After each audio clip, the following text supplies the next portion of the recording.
J'adore entrer dans le cadre intime, regarder, me poser des questions aussi. Pourquoi ils ont choisi telle tapisserie? Pourquoi ils ont... Voilà. Et j'adore aussi regarder les gens dans le métro et essayer d'imaginer les métiers de l'un, de l'autre, raconter des histoires sur chacun. Ça, j'adore faire ça. Et j'aime bien montrer les gens, pas tels qu'ils sont, mais tels qu'on les voit, pas tels qu'eux se voient. Quand on regarde ces photos-là, c'est ni plus ni moins des maisons de poupées, hein, c'est vraiment avec le langage d'un enfant, quoi.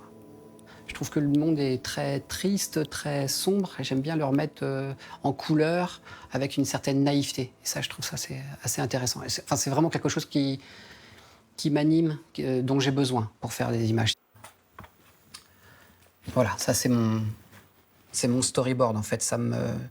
Je dessine en fait chaque personnage, chaque situation, chaque décor, et en fait ça me permet de faire comme une liste de courses.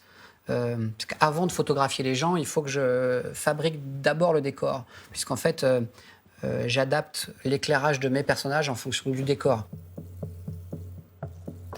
Quand les gens viennent, ils savent pas vraiment ce qu'ils vont faire. C'est-à-dire qu'ils viennent, ils voient le croquis, et puis je leur explique quelles sont les scènes, et puis ils me disent ah je veux bien être là, donc.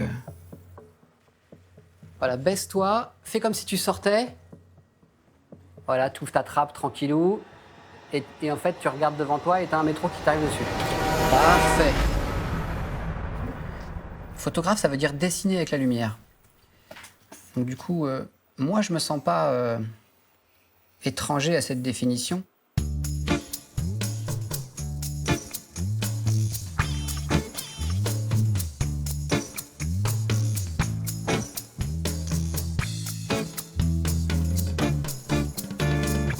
Ce qui est bien, c'est que quand quelqu'un regarde le Grand Hôtel et que je suis là, moi, je vais lui expliquer ce que moi, j'ai voulu y mettre. Mais j'aime beaucoup aussi écouter ce que eux, ils voient. C'est-à-dire que dedans, il y a effectivement énormément de références cinématographiques.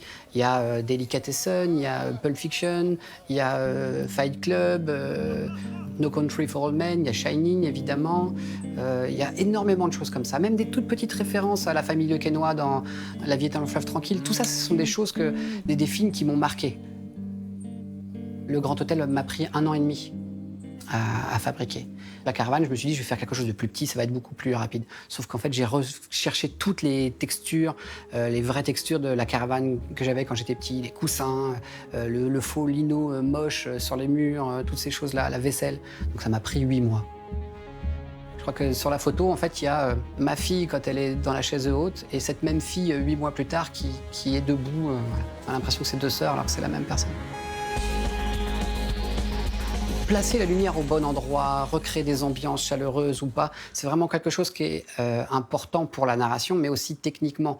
Si vous regardez une photo que j'ai fabriquée, tout de suite vous allez voir que c'est monté de toutes pièces, que que c'est pas possible en un seul clic. Mais par contre, j'essaye que tout soit cohérent. C'est-à-dire que les couleurs, les réflexions sur les visages, la lumière, les ombres soient vraiment cohérentes. Et de voir les gens qui regardent les photos, qui se marrent, ça nourrit énormément.